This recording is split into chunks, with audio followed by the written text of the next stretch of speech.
Bienvenue dans ce nouveau numéro de la tranche FM Exclusivité. Mesdames et messieurs, bonjour chez vous, bonsoir chez vous. Cela dépend de l'heure à laquelle vous nous recevez. Nous sommes là pour vous, comme nous le disons à la FM Télévision. Nul n'a le droit d'être heureux seul sur la terre. Nous abordons toutes les catégories des personnes. Aujourd'hui, nous avons l'honneur de recevoir monsieur Benoît Lukongo. Il est un acteur non étatique. Il est consultant international et il est également président national du Fonds national des placements et replacements social des personnes vivant avec handicap. Il est aussi un membre du mouvement de réveil des personnes vivant avec handicap où il œuvre là dans le comité national. Il est cadre donc dans ce mouvement de réveil des personnes vivant avec handicap. Il est éditeur de la revue Action sociale et il fait également partie du réseau des ONG du développement communautaire. Bonjour monsieur Benoît Lukongo. Bonjour madame Merit. C'est un plaisir de vous recevoir sur ce plateau. Moi aussi autant je vous remercie de cette audience que vous m'accordez auprès de votre espace. Tout à fait, monsieur Benoît Lukongo. Vous êtes cadre au mouvement de réveil des personnes vivant avec handicap. Quel est l'objectif de votre association? Vraiment, le mouvement de réveil des personnes vivant avec handicap, c'est un mouvement de prise de conscience d'abord. Et cette prise de conscience nous amène à ce que nous puissions voir clair pour nos droits qui sont manifestés au niveau tant national, provincial et local. Et sur ça, c'est l'implication avant tout de la personne vivant avec handicap au sein des sphères de décision. Alors, très longtemps, cet article de la Constitution, qui est l'article 49, souffrait parce qu'il manquait son aspect de la loi organique. Mais en 2022, avec vraiment l'appui de son Excellence, Monsieur le Président Félix-Antoine Tshisekedi, la loi a été promulguée. Cette loi maintenant devient un outil de travail. C'est un instrument d'abord. C'est un instrument. Et quand c'est un instrument, c'est un acquis. Maintenant, le problème de s'approprier cet acquis et d'apporter un management dans le cadre des handicapés. Nous sommes dans les tranches de réadaptation. Et cette réadaptation demande à ce qu'il y ait un certain nombre de personnes avec handicap qui savent s'approprier et apporter des solutions dans le management lié à la dimension d'handicap. C'est ça notre combat. Ok, très bien. Nous allons évoluer. Je vous pose la question de savoir quel est votre regard par rapport à la politique de réadaptation des personnes vivant avec handicap en RDC. Bon, cette politique, c'est historiquement, la politique de la réadaptation a toujours existé, même avant l'étape coloniale. Et cette politique, ça se gérait au niveau des ministères des Affaires sociales de tous les temps. Tous les ministères des Affaires sociales, même après l'indépendance, et pendant les autres législatures, les autres mouvements, il y a eu la coordination nationale des réadaptations. C'est là où ça pose un problème. Lequel? Le problème, ça se pose au niveau de la gestion de cette direction qui devait apporter une expertise technique de la réadaptation au gouvernement. Mais à un certain moment, comme il y a eu des fusions et des fissions, des cessions, ça a échappé à l'autorité de continuer à trouver l'expertise. Parce que au niveau du ministère des Affaires sociales, la direction a été séquestrée par des valides. Et les personnes vivant avec handicap ont trouvé mieux d'aller se battre dans le nouveau mouvement qui était la société civile. Alors, ils se sont mis dans la société civile tout en oubliant qu'au niveau national, les bureaux techniques pour accompagner les gouvernements. Le gouvernement n'est qu'une institution qui a des institutions pour les accompagner. Et ces institutions qui apportent une expertise technique. Par exemple, prenons le cas du Fonds européen de développement. C'est une grande institution qui est dans chaque pays membre de l'ACP. À ce niveau-là, chaque pays a une coordination du Fonds européen de développement. c'est un bureau technique qui apporte une expertise technique à ces fonds-là. Et moi, j'ai eu la chance, depuis 2006, de travailler un projet socio-organisationnel pour les personnes vivant avec handicap, avec l'appui des OPEC à l'époque, qui est aujourd'hui devenu ANADEC. Et on a étalé pendant 2 ans avec des moyens que nous collectons dans les magasins, avec des taxes, soit disant de contribution des personnes vivant avec handicap, mais c'est illégal parce que ces taxes-là n'ont pas un cadre juridique. Mais on a imposé à la société de nous attribuer. Et moi, j'ai pris, avec les initiatives des gens qui m'accompagnaient, de prendre cet argent, d'investir, comment on peut gérer, comment on peut financer les personnes vivant avec handicap qui sont des promoteurs. C'est une catégorie de gens qui contribuent au gouvernement, qui contribuent avec leur expertise, qui contribuent avec leur financement, mais cette catégorie n'est pas prise en compte ni par les fonds de promotion industrielle, ni par l'OPEC. Ce sont les 2 institutions qui accompagnent l'économie nationale. Vous comprenez? Et le projet AIECO, le coordonnateur du Fonds européen de développement m'a répondu dans un courrier officiel en 2009, et il a informé les ministres des Finances qui était l'ordonnateur du Fonds européen de développement.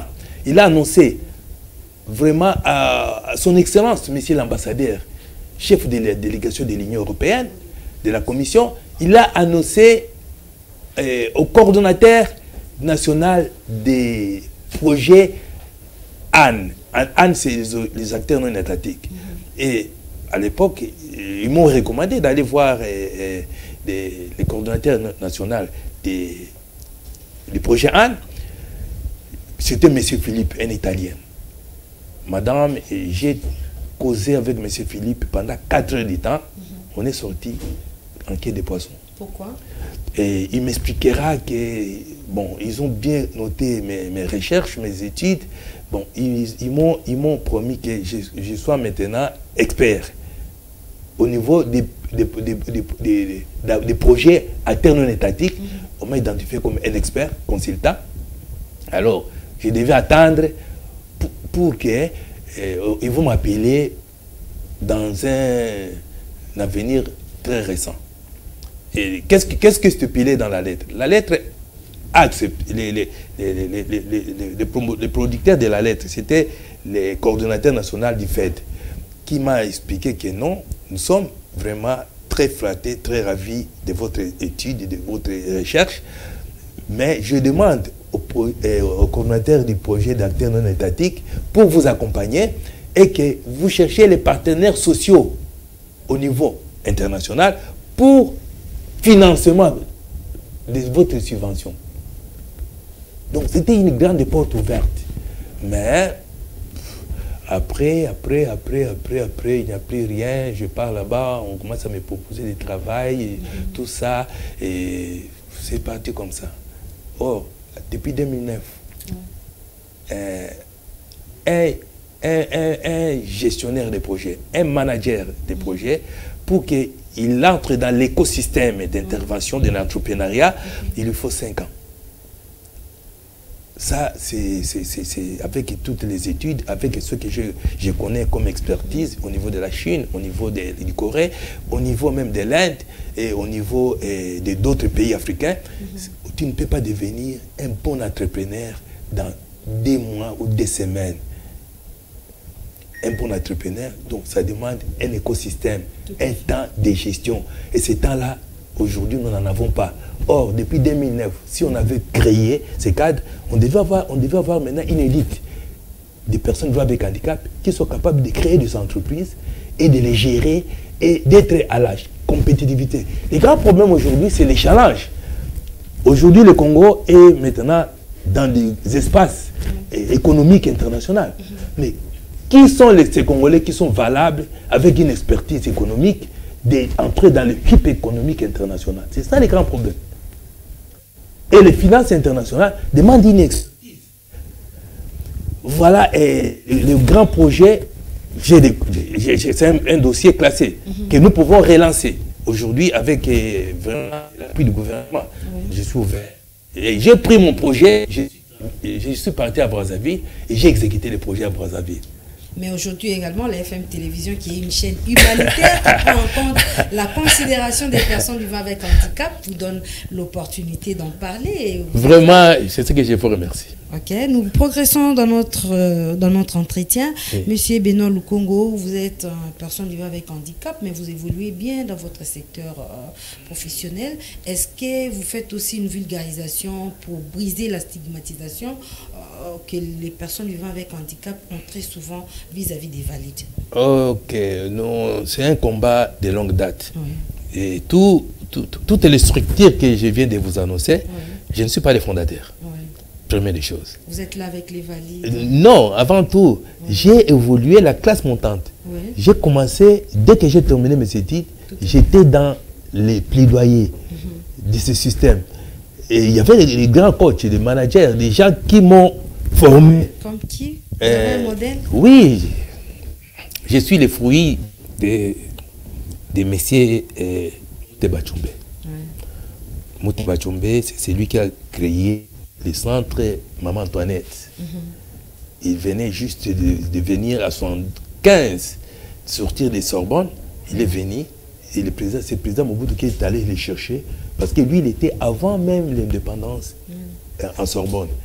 Et que le président Mobutu, qui était déjà avant l'indépendance étudiant, il connaissait le millier étudiantel. Et ce millier, tout le monde connaissait Tchombe, et qui aidait les jeunes Congolais dans la dissertation de leur thèse. Et tellement l'homme était intelligent, il avait 4 masters de Sorbonne, et il m'a formé dans la science sociale, il m'a formé dans le reclassement social, il m'a formé dans la réadaptation, et il m'a formé dans le journalisme. Voilà. Donc vous êtes journaliste? Je suis journaliste, je suis d'ailleurs directeur général de la revue Action Sociale, revue qui en souffre ici, mais à Brazzaville, avec Abega, dont je salue en passant, Abega, Pepe Veli, Akwele Mbengue, qui est à Paris aujourd'hui, qui œuvre dans une structure internationale de promotion, d'accompagnement des projets, et qui est Vision Essor.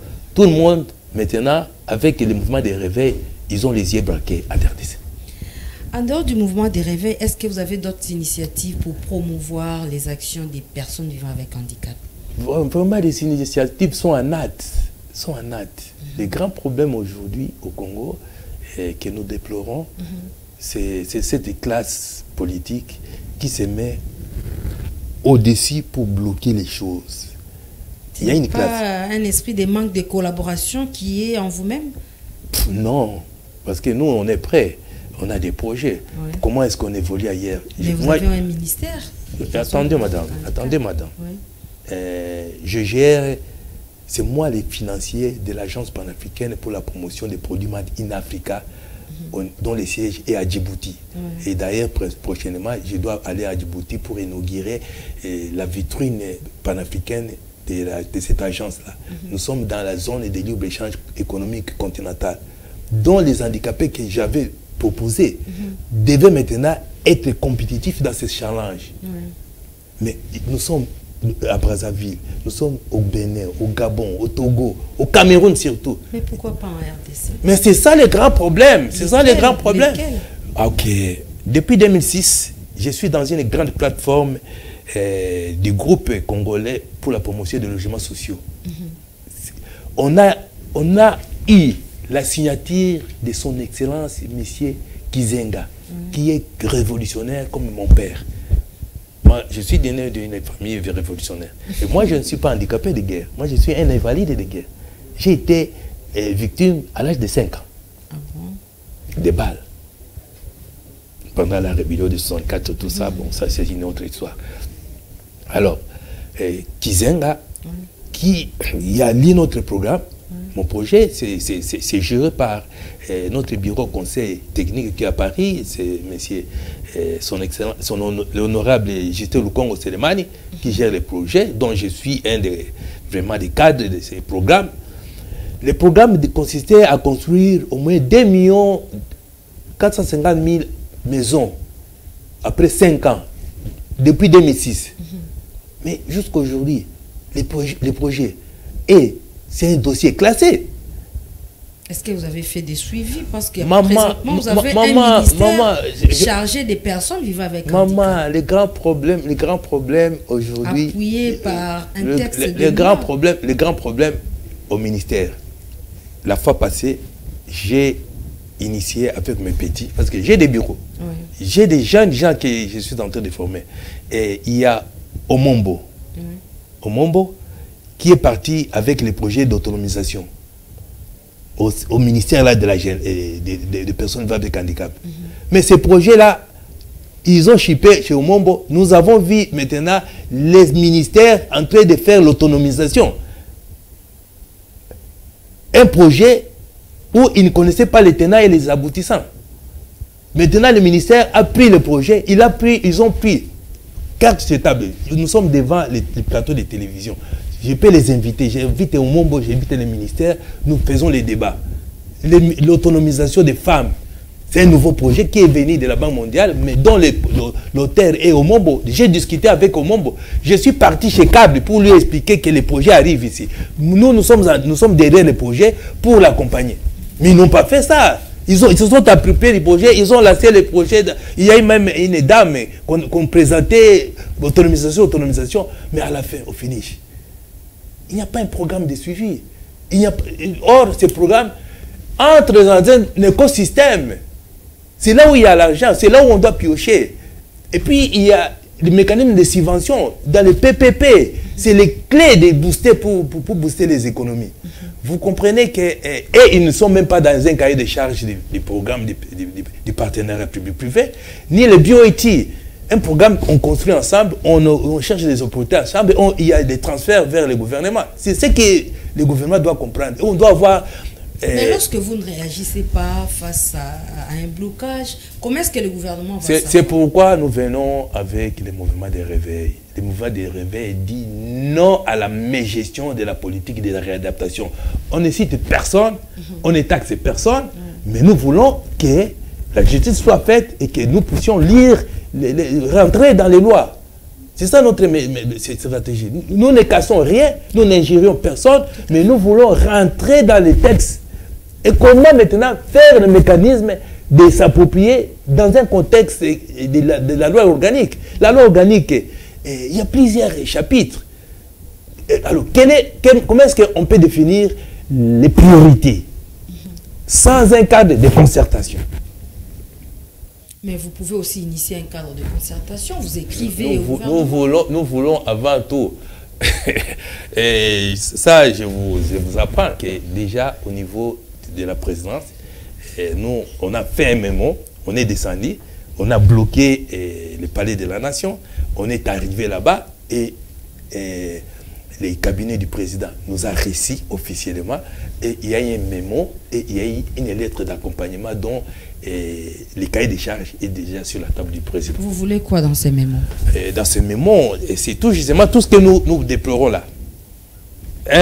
Il faut qu'on crée un cadre de résilience, un programme national de résilience. Quel objectif?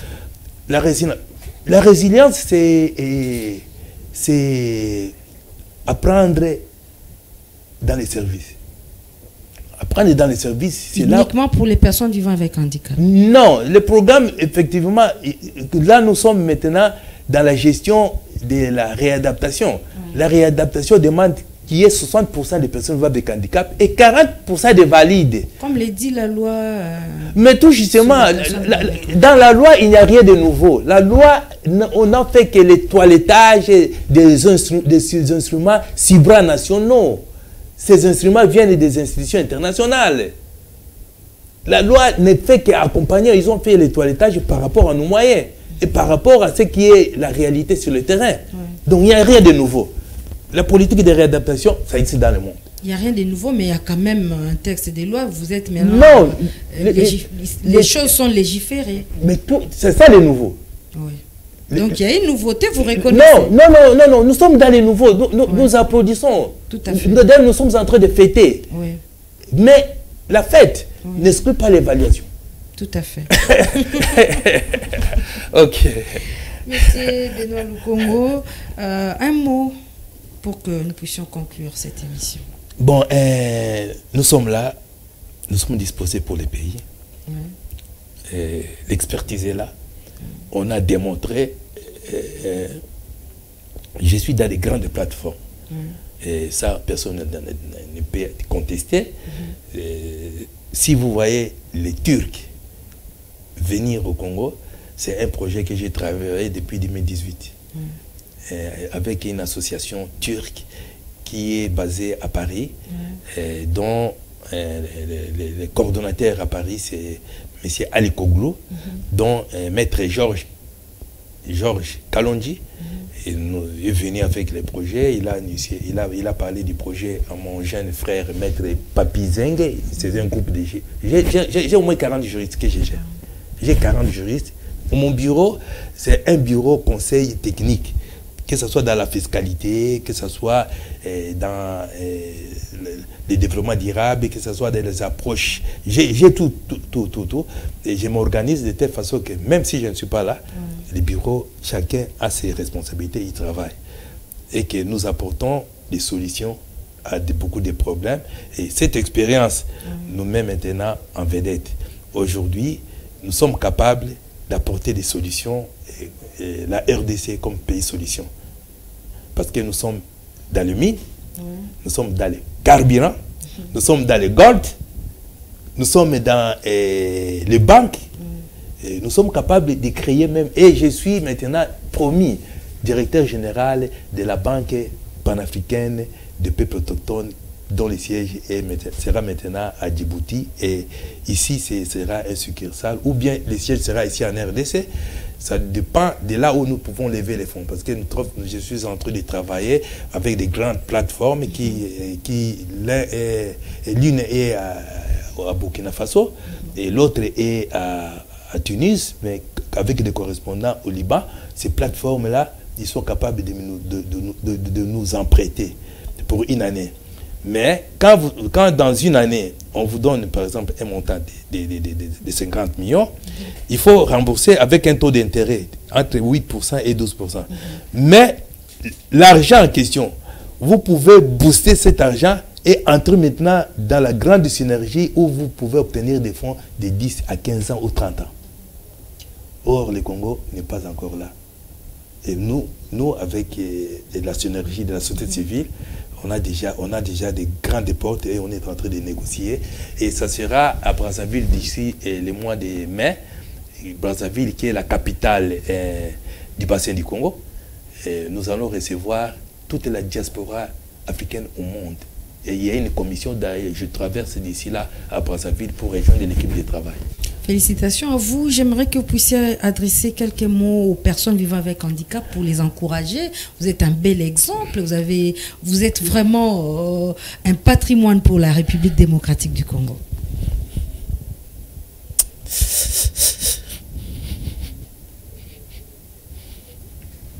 Effectivement, ce sont mes frères. Ils souffrent. Tous souffrent. Mais l'avenir est le meilleur. Okay. Beaucoup de courage à vous. Merci beaucoup. Merci. Okay.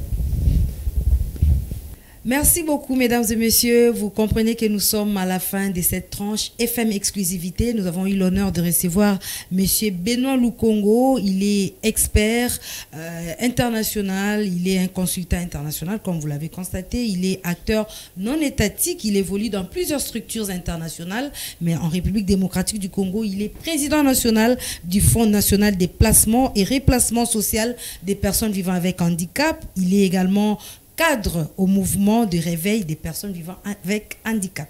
Merci d'être avec nous et de rester fidèle à la FM Télévision. Nous nous reverrons au prochain numéro.